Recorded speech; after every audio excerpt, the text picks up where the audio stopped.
kira-kira antara 15 menit tuh, ya 15-20 menit lah segitu, dia udah nyerah tuh.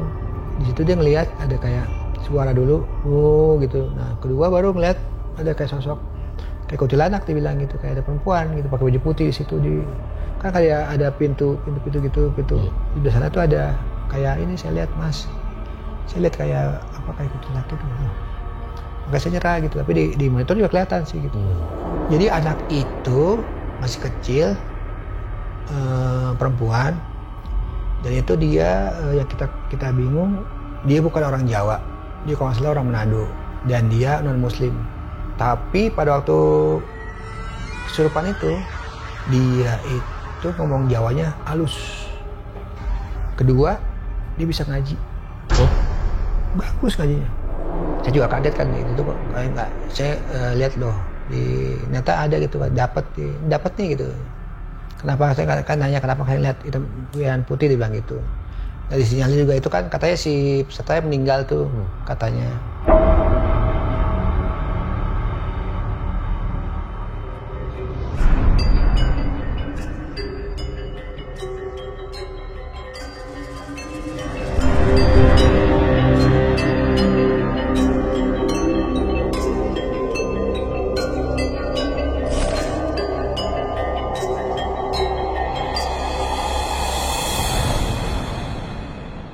Di part sebelumnya. Berarti itu bukan si orangnya disuruh ntar lu kayak gini ya? Enggak ya? Oh bukan. Mas Hari juga pas lihat bingung ya? Bingung. Kenapa ini orang gitu? Itu dibanting-banting kelihatan, itu banting udah kelihatan, banting di kameranya juga kelihatan, banting duk gitu. Jadi rumah saya itu ada pohon depan tuh pohon rambutan kalau salah. Iya. Jadi saat tanggal selalu ngomong, Ri, itu siapa sih kalau malam suka di pohon rambutan? Siapa? Nggak ada orang, kok lo tahu kalau ada orang? Ada. Dan itu yang ngeliat gak cuma satu orang, banyak itu, sering itu. Tiba-tiba aja saya kok jadi nggak feeling, nggak enak aja gitu. Aku pilih mobil ketiga aja deh. Pindah saya ke mobil ketiga. Nah di mobil pertama itu yang tabrakan. Kalau saya ada di situ, kena, saya kena tuh, karena di depan kan duduknya. Nah itu yang dipengaruhi sama supirnya. Itu supirnya bilang, saya ngelihat nggak ada ngeliat apa-apa, cuma ngeliat jalan lurus aja. Tiba-tiba apa ada apa, kayak ada orang itu manggil, bayang, saya ngeleng, itu ada mobil langsung gitu. Sihir Pelakor, film kedua dari RJ5, tayang serentak di bioskop 31 Juli 2025.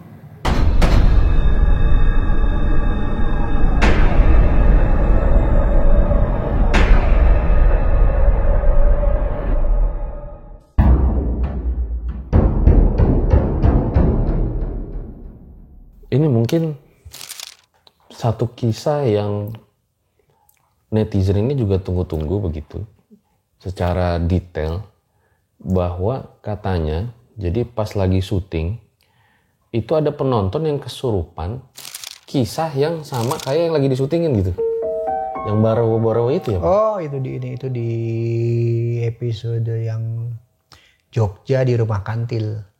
Ceritanya gini ceritanya. Di Rumah Kantil itu rumah yang di Jogja itu dia ada di daerah Kota Gede kalau nggak salah ya.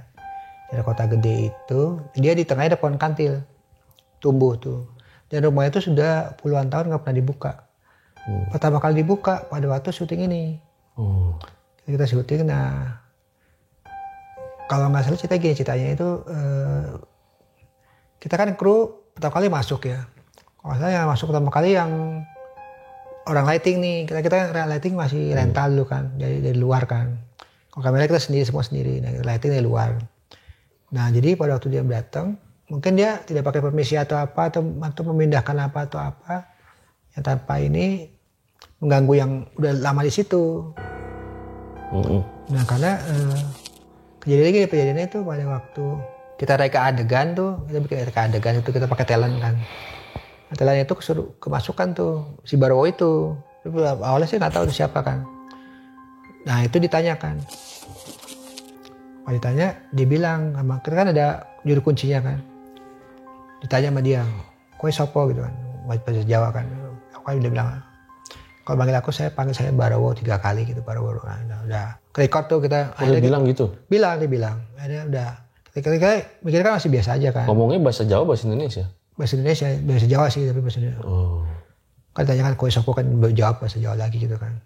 Nah udah, tayang kan itu kan. Itu kan udahlah kita pikir itu kesurupan biasa kan. Tayang tuh di TV. Pada tuh di TV, tayang.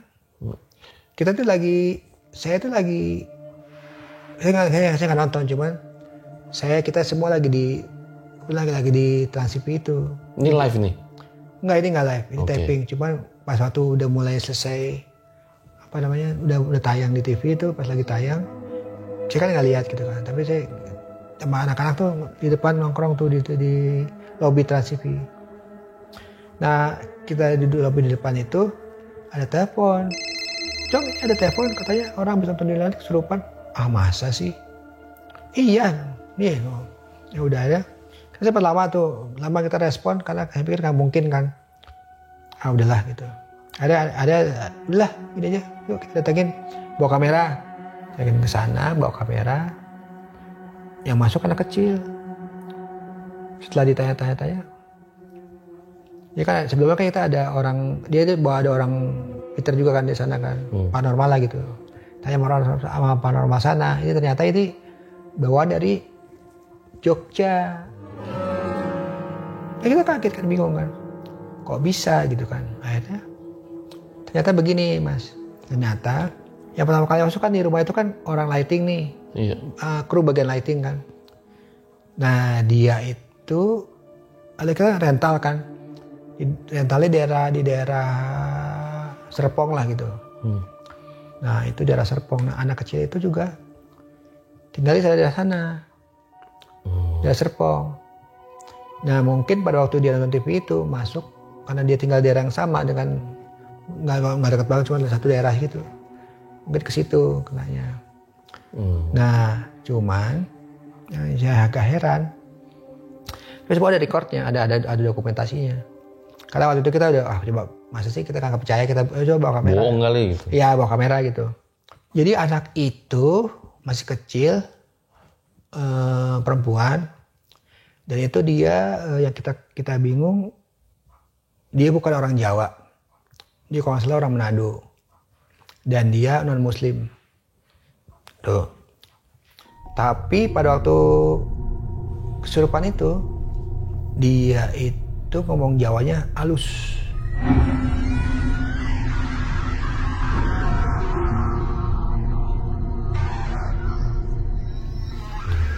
Bisa ngomong Jawa halus.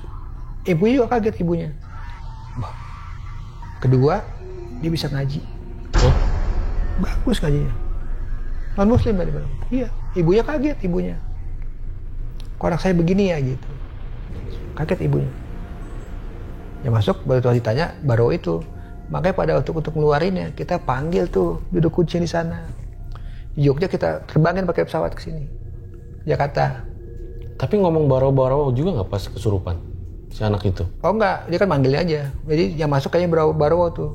Oh nggak tahu tuh anak ngomong barowo apa enggak? Iya, dia ngomong. Kalau si ibunya ngomong, dia habis nonton yang ini, episode yang ini gitu. Nah, jadi depan dia nggak, pas sudah kesurupan dia nggak ngomong Barowo lagi, kan dia dalam diri kan Barowo. Jawa. Ya ngomongnya Jawa, karena dalam diri kan Barowo itu. Ya jinnya itulah pokoknya kita lihat.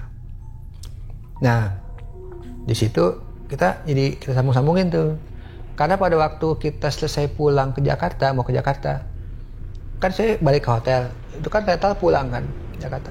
Itu mobilnya nggak bisa jalan, harus nyala. Dibawa ke bengkel, nggak ada apa-apa pas. Ini yang mana? Mobil yang mana? Mobil rental itu. Pas dari Jogja? Ya iya, lighting. Ini mau pulang ke Jakarta nih, kita udah selesai pulang ke Jakarta. Mobil tuh nggak bisa jalan di situ. Nah nggak tahu kenapa, akhirnya dibawa ke bengkel di Jogja. Tidak ada apa-apa mas, normal. Normal. Tapi bisa nyala lagi? Nggak bisa nyala. Nggak bisa nyala? Nggak bisa nyala dulu. Nggak lama baru udah begitu pas dipanggil sama si juru kunci sana, si yang paranormal 11 di sana. Oh ini ada ini nih, kayak tadi, yang saya tadi gitu. Oh bisa, akhirnya bisa nyala lagi. Jadi bisa ngacauin itu sistem elektronik atau apa bisa ya. Nah udah gitu bisa jalan tuh akhirnya, ceritanya nggak ada apa-apa udah. Dan si anak kecil itu sampai sekarang kalau terakhir kalau saya kayak gini itu kejadian udah beberapa tahun yang lalu, udah lama banget lah udah. Nah saya dengar kabar terakhir juga waktu beberapa tahun yang lalu juga, itu anak kecil itu pada akhirnya dia masih bisa ngaji, tapi dia kayak punya kelebihan. Dia kayak punya kelebihan gitu, kayak anak indigo jadinya. Kira-kira kejadian ini? Iya. Karena seorang tuanya bilang, kan kita waktu itu kan karena kita udah ke rumahnya kita kan kontak-kontakan suka gitu kan. Gimana Bu anaknya gitu kan gitu. Ini mungkin buat anaknya sama orang tuanya yang nonton RJL, boleh banget nih siapa tahu bisa kita undang, karena saya penasaran juga gitu Pak. Iya. Kalau yang setelah ini gimana sih? Anak itu ya. Iya. Itu udah coba kita cari datanya. Kok bisa-bisanya lagi syuting di Jogja, ini orangnya di Serpong, terus kesurupan yang mirip dengan yang disyutingin gitu. Iya, dan dia sama karena kita pada waktu kita ngeluarin dia si anak itu kita sembuhin itu ya. Itu kita datangin paranormal dari Jogja. Ya juru kunci sana. Tepat ke kita panggil kita kirimin tiket, dah kedua ke Jakarta. Udah kita bawa ke rumahnya. Itu emang rumah kantil itu rumah apa sih Pak? Rumah kantil itu rumah Jawa biasa, cuma tengahnya ada pohon kantil namanya makanya namanya rumah kantil. Dulunya pernah ada peristiwa apa di situ? Enggak sih, sebenarnya itu rumah udah lama terbengkalai lah, salah satu keluarga lah gitu. Nggak, kalau kejadian nggak ada. Cuma emang di situ emang udah puluhan tahun nggak pernah dibuka gitu. Dan emang udah ada pohon kantil tengah-tengahnya pohon gitu, jadi kayak di ruang tamu gini nih, di tengahnya pohon. Tuh. Rumahnya seperti apa? Rumah Jawa, rumah zaman dulu. Jangan dulu rumah kayu-kayu gitulah. Rumah kayu? Iya, rumah kayu-kayu. Posisinya di gunung apa di mana? Enggak itu di tengah-tengah juga, tengah-tengah di kota gede itu. Kota gede itu kan bukan di pinggiran tapi di tengah-tengah lah gitu. Kalau cerita aslinya sih sebenarnya nggak ada cerita yang tapi ya kalau salah tuh keluarganya sih, kalau nggak salah cerita keluarga itu kenapa rumah itu terbengkalai, ya rumah itu pokoknya terakhir tinggal sama satu ibu-ibu itu, semuanya udah meninggal, keluarga udah meninggal gitu. Pas syuting itu ada kejadian apa selain yang barau-barau? Itu tadi yang baru tadi main mobil sama yang ya kita pas setelah kita kesurupan itu kita jadi agak ini aja ya apa, ketakut aja kan, perasaannya jadi perasaan takut semua gitu. Pas uji nyali? Dia takut tuh dia. Dia takut, dia nggak berhasil dia. Nggak berhasil. Dia nyerah dia ngelihat kayak sosok itu ibu-ibu itu. Kan itu yang meninggal ibu-ibu kan. Terakhir kan ibu-ibu kan situ. Yang semua keluarga meninggal, ibu-ibu itu terakhir meninggal. Ya kata dia melihat sosok ibu-ibu itu yang ada di foto itu, dia bilang gitu. Itu ada kayak ada foto gitu kan, kayak ada lukisan foto lah gitu, lukisan. Okay. Saya ngeliat kayak itu tuh bahwa kayak si ini nih yang ada di lukisan itu, dia bilang gitu. Wow. Ya jadi dia ngeliatnya apa yang kan kayak rumah ini kan, di rumah ada foto kan lukisan gini kan. Nah itu sama, jadi dia ngeliat apa yang ada di foto dan lukisan itu, dia foto lukisan gitu. Sama ada yang ngeliatnya. Yang itu saya ngeliat dia ada di sini. Oh gitu, itu udah meninggal. Jadi di lukisan itu udah meninggal ibu-ibunya. Dia ngeliat gitu. Kan kalau kita kan nggak tahu, itu kan bukan orang sana, kan orang sekitar tapi agak jauh lah gitu. Gitu ceritanya kan. Nah makanya dia pas saya tanyakan, setelah dia kan takut kan, saya tanya kenapa nggak? Saya ngeliat itu Mas, si yang saya lihat di lukisan tadi ada di situ. Oh gitu. Oh gitu, penampakan dia bilang gitu. Oh iya gitu. Oh ya, makanya situ saya takut. Wah, ya, saya takut dia masuk ke saya nih, dia bilang gitu kan. Karena udah mulai agak berat dikit, dia bilang gitu. Nah itu di rumah kantil itu kan. Pertama emang karena rumah itu udah puluhan tahun nggak pernah dibuka itu kan. Mungkin aura emang kuat banget, emang iya sih, gitu, auranya lumayan kuat. Ditambah dengan barawa tadi.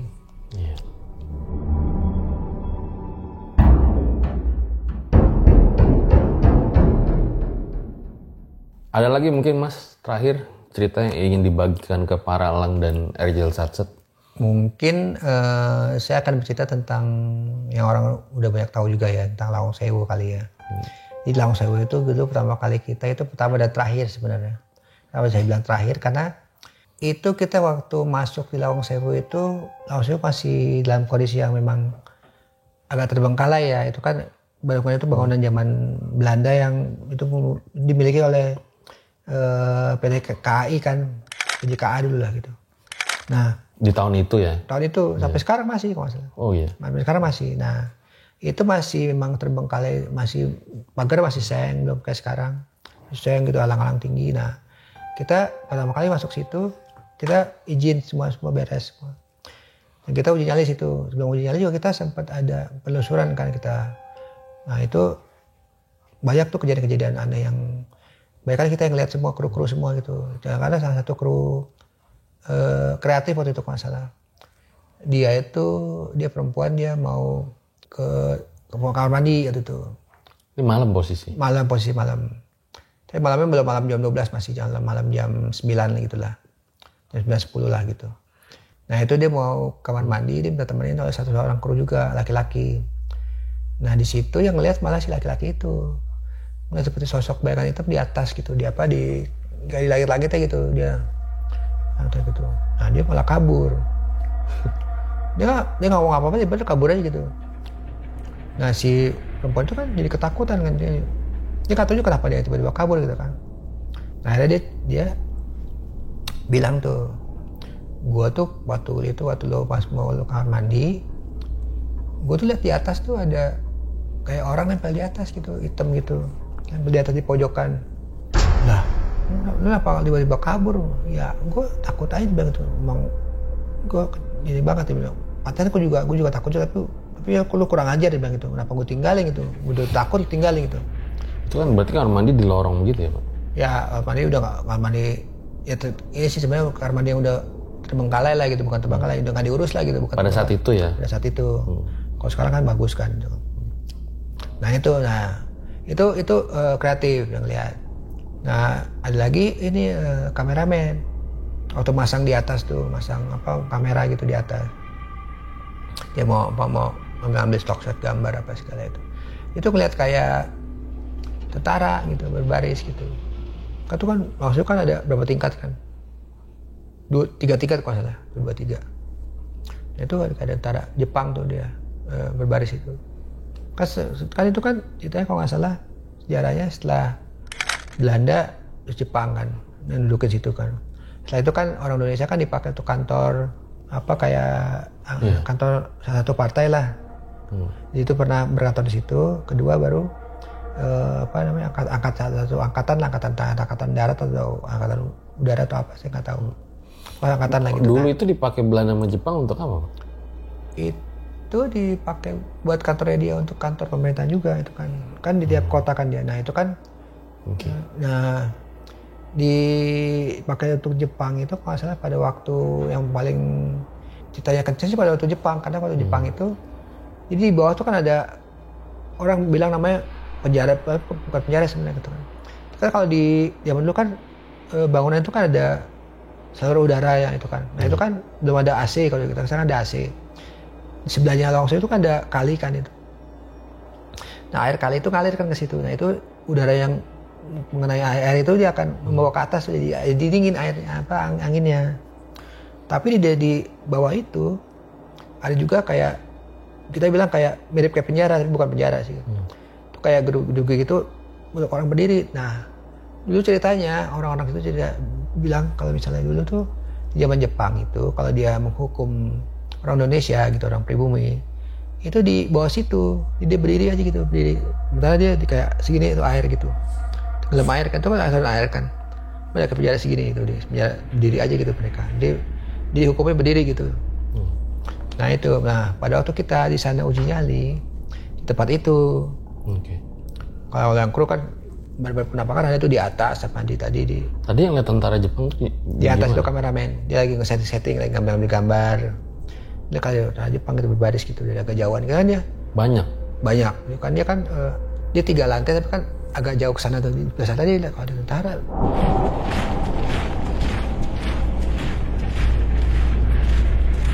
Tentara Jepang ya gitu. Sambil dia ini gambar, tapi di gambar nggak ada, di kamera nggak dapat, kosong aja gitu. Nah itu kejadian yang lumayan. Itu pokoknya salah satu ada kejadiannya tadi, beberapa kru kejadian lah gitu, dikasih penampakan lah gitu. Sampai di bawah juga sama gitu kan. Nah pada waktu uji nyali nih, nyali itu dia kan di bawah tempat yang tadi saya bilang di tempat saluran air itu, tapi kan kering, kalau itu kering kan.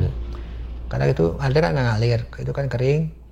Dan ada kayak, nah di situ pesertanya itu pada waktu saya antar ke bawah dia, oke, saya tahu ini ada kamera, berani, dia bilang gitu, oke. Saya kasih. Sebelumnya kan dilihat dulu oleh paranormal, di sini penunggunya ada siapa-siapa aja gitu kan. Oh ini ada noni Belanda lah, ada penampakan noni Belanda, ada penampakan tentara Jepang juga ada gitu. Terus juga ada apa kayak, dia nggak bilang kayak kuntilanak, dia nggak bilang gitu. Pokoknya ada bayangan hitam atau apa gitu, kayak Gondoruo ada, dia bilang gitu. Mungkin karena bangunan udah lama terbengkalai ya, nggak diurus juga, di tempatnya mereka gitu kan. Nah, yang uji nyali sendiri Mas Hari itu ngalamin apa pada saat itu? Nah di bawah itu dia gini, di bawah itu dia di waktu uji nyali itu kira-kira antara 15 menit, 15-20 menit lah segitu, dia udah nyerah tuh. Masya Allah. Mas, tolong mas.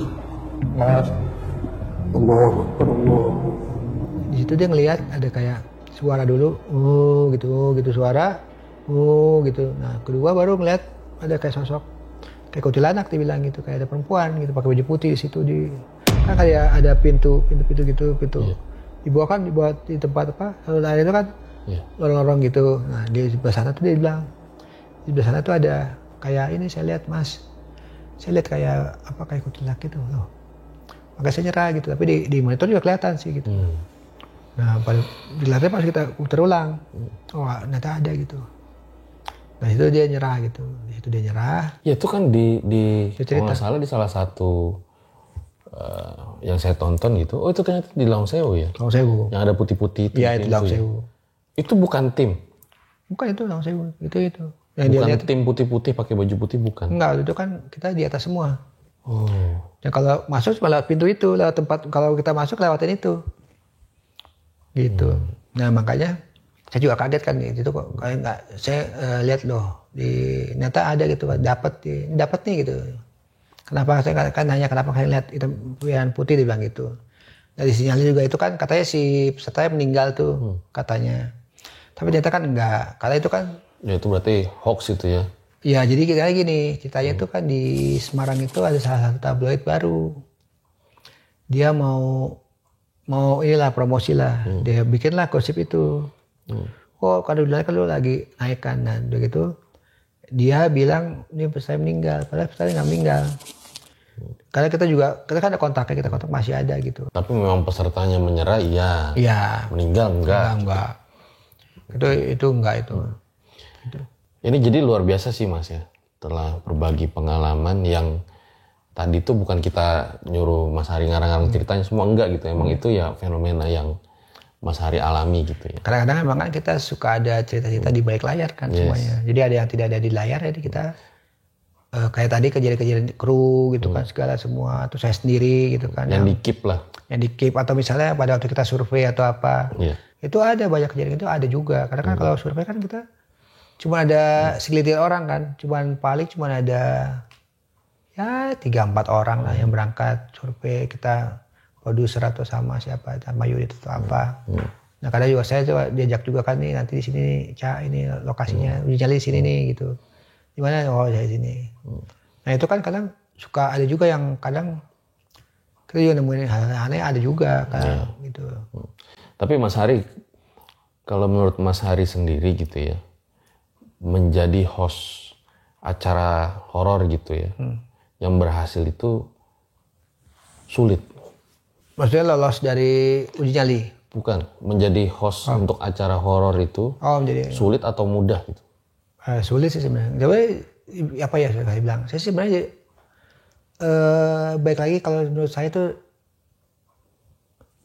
rezeki juga ada. Kita lagi nih Mas. Pada waktu di film Jelangkung, saya itu hampir pesimis dulu awalnya. Jadi segini, suruh casting kan. Lu casting? Masa buat apa? Kok gua ngapain buat film Jelangkung dong? Kok gua yang lebih keren banyak lah gitu. Udah lu disuruh lu gitu. casting deh, gue diomelin deh kalau nggak itu sana. Ya udahlah nih. Dulu anak buahnya si Yose itu kalau salah. Botak, lu tuh casting bilang gitu. Iya bilang gitu. Nah saya datang tuh udah. Tiba-tiba entah gimana, lu tuh jadi ini. Jadi si Sony loh. Kan ada 3 peran tuh, 3 atau 4 peran kan. Lu jadi si Sony itu loh. Oh yaudah. Ya saya nggak niat pengen main film atau apa, enggak gitu ya. Ikutin aja alirnya gitu kan. Dari situ mulai tuh, dari situ masuk ke dunia lain. Karena kan di Langkung itu kan, saya mencari setan kan. Kita bukan setan sih, kita mencari legenda lah itu kan. Mereka mencari urban legend lah dulu ceritanya di Langkung itu kan. Dari legenda. Nah di situ dipas-pasin tuh sosok saya sebagai pencari setan itu. Nah di dunia lain kan sama, di dunia lain kan mencari setan kan. Pembuktian kan dari situlah. Awalnya bukan saya. Harusnya ada lain lagi. Bukan hal lain. Kita sedang mencari siapa yang cocok ya gitu. Pada waktu episode kesekian kalau nggak salah keempat masuk kelima, booming tuh yang Sumedang. Nah booming Sumedang yang gong itu tuh. Situlah udah lu aja deh gitu. Oh ya udahlah. Gitu. Tapi kalau menurut Mas Hari sulit nggak sih gitu ya? Akhirnya kan untuk tetap jadi konsisten gitu. Sulitnya gini, awalnya sih kalau saya sih dibilang takut sih nggak juga, karena gini, saya tuh dibilang takut nggak juga, karena teman saya lebih ke arah apa ya, nggak percaya aja gitu awalnya nggak percaya kan. Di episode yang ketiga itu baru tuh pertama kali saya dikasih lihat tuh dengan wujudnya si gaibnya itu.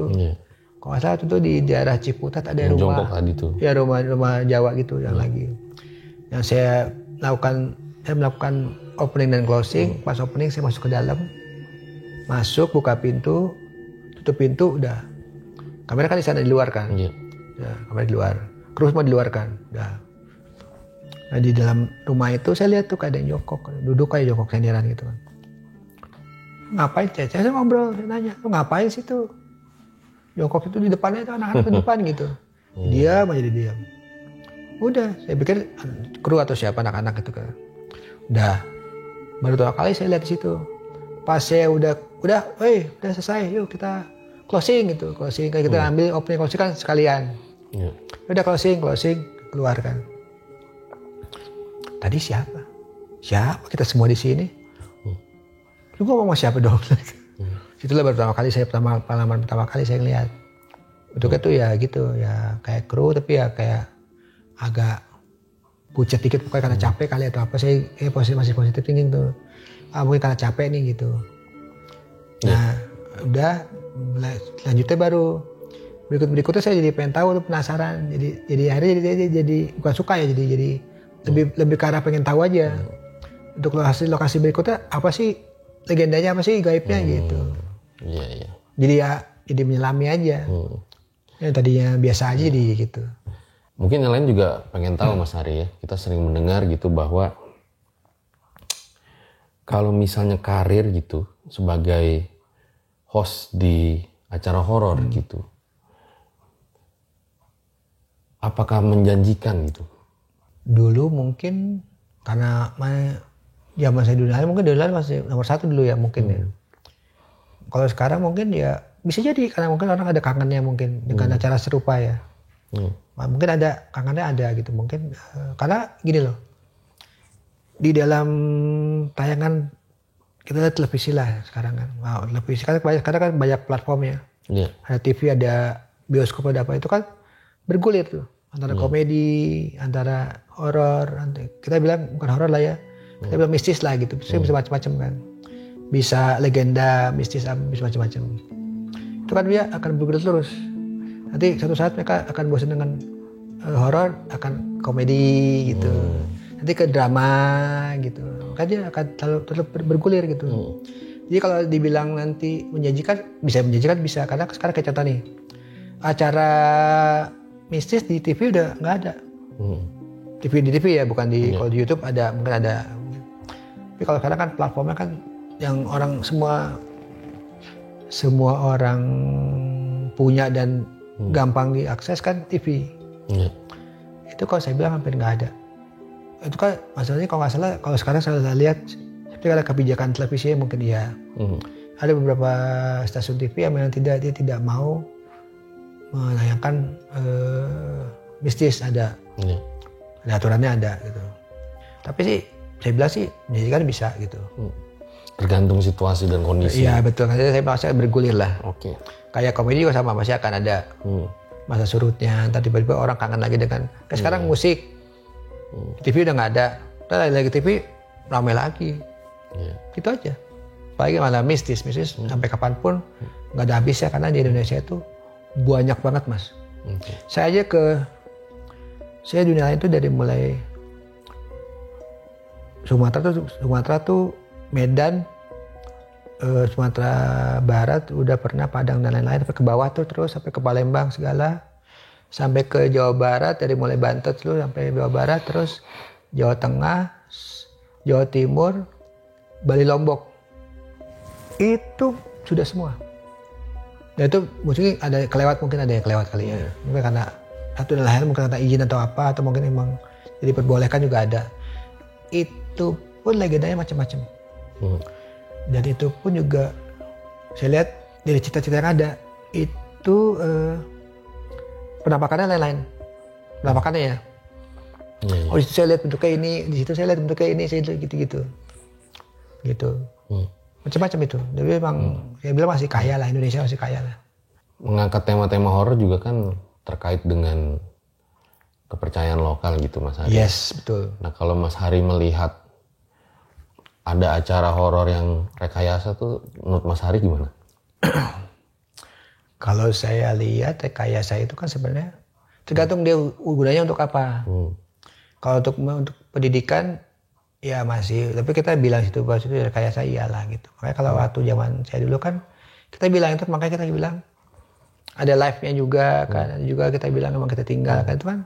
Tapi itu kan pasti akan apa ya? Sesuatu aku pasti akan kecium lah. Gitu kalau misalnya cepat atau lambat. Atau lambat pasti akan kecium lah. Jadi lebih baik nggak usah rekayasa gitu. Ya nggak usah rekayasa aja, kalau bilang apa adanya ya misalnya gitu, nggak apa ya.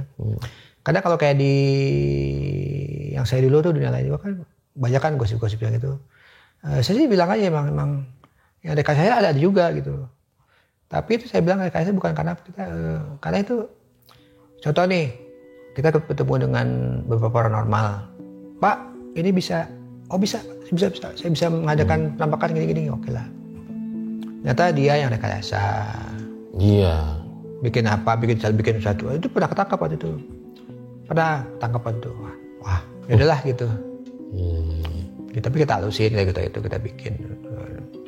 Nah ada beberapa lah sih, yang nggak mau nyebut namanya lah, pokoknya adalah beberapa paranormal yang saya gitu, wah ya udahlah nggak bener nih orang gitu.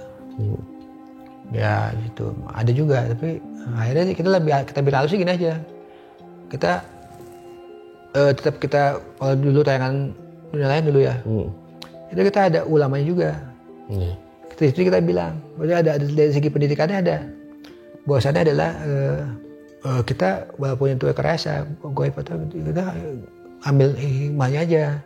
Jadi kita nggak usah percaya dengan yang masih percaya boleh, tapi yang gimana dulu yang kita mesti percaya segala semua gitu. Kan terlepas dari rekayasa dia kan itu kita ambil di endingnya aja. Ada pesan kan di endingnya kan. Itunya aja gitu kita ambil. Nanti kalau memang mau menunjukkan apa, menyajikan yang benar-benar reality ya harus yang rekayasa. Yang dibilang reality show ya jangan rekayasa gitu. Tapi kalau tergantung mas, saya bilang tergantung tujuh aja. Kalau mungkin untuk edukasi secara agama ya rekayasa, cuma kan kita bilang situ bahwasannya kita yang megang di endingnya aja, kita jangan bilang jangan percaya dengan goibnya gitu. Kalau di Erjal itu kan kita biasanya mengangkat fenomena gitu ya. Fenomena-fenomena, misalnya seorang mengalami apa, si B mengalami apa. Ya balik lagi sesuai dengan apa yang dia yakini gitu kan. Misalnya di Jawa punya kepercayaan ABC gitu. Di Bali, betul. Di Kalimantan, sudah banyak banget gitu. Di banyak, Sulawesi juga ada. Itulah yang biasanya kita angkat fenomena-fenomena itu. Jadi harapannya bukan hanya horornya aja, tapi ya ada edukasi dari nilai budaya. Iya betul. Jadi kalau saya terakhir maunya sebenarnya acaranya adalah nggak hanya sebatas horor semata. Kita ngupas tentang budaya di itu lokal tuh apa, ceritanya tentang apa, itu jangan hanya apa ya, hanya kita menampilkan sisi horornya aja gitu. Iya. Jadi sebenarnya banyak itu, kayak contoh di Bali juga banyak, di Banten juga ada, kayak masalah yang leak tuh juga leak kan mesti kan sebenarnya budaya kan leak itu. Tapi ada si goibnya ada juga gitu. Itu sebenarnya kalau saya lebih suka ke situ saya. Terakhir makanya saya bikin satu acara yang namanya Gerbang Dunia Lain itu hampir mirip, cuman agak bedanya saya bilang cobalah kita lebih angkat budayanya, kita nggak usah pakai paranormal, saya bilang gitu. Ya udah oke, kita angkat budayanya gitu, situ kita karena kan banyak yang bisa digali budaya gitu. Situ kalau uji nyali tetap ada, itu uji nyali itu pembuktian kan. Gitu, dan itu kita emang pada waktu uji nyali itu kita emang real gitu, kita nggak ada rekayasa, gini aja udah. Kita taruh, tinggal udah kita lihat dia nyerah apa, kita tanya gitu. Iya, luar biasa. Dan dan dulu saya nggak bawa paranormal karena saya pikir paranormal digantikan oleh indigo.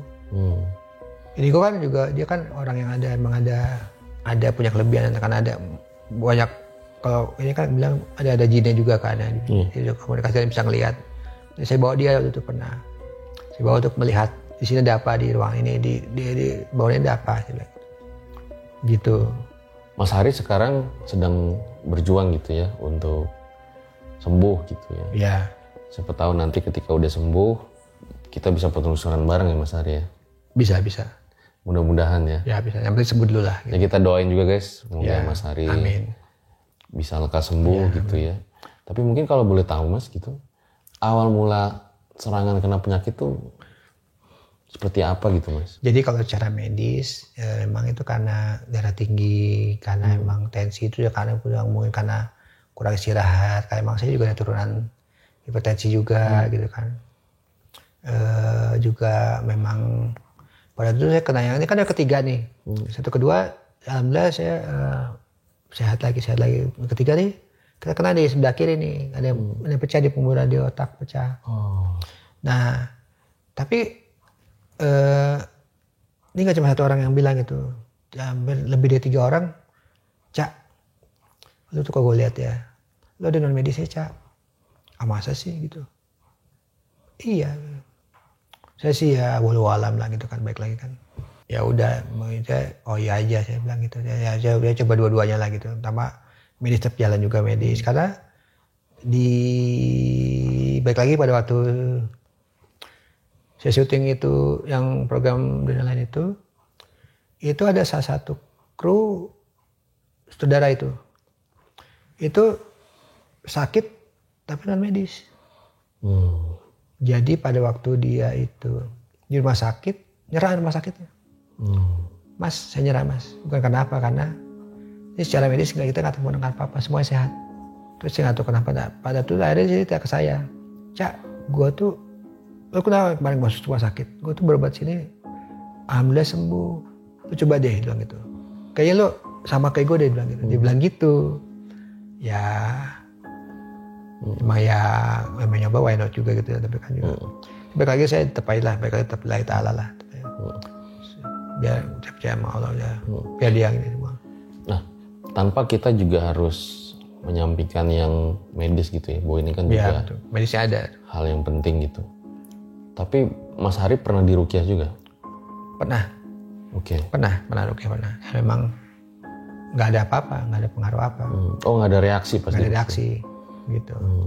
Tapi ya gitu, ada yang bilang, lu ada Cak gitu. Lu kalau itu yang nggak dilepas, lu ya bakalan ya percuma lo berobat apapun juga. Saya kalau secara medis dibilang gitu, tapi ya lagi saya juga percaya medis juga, percayalah pasti medis kan.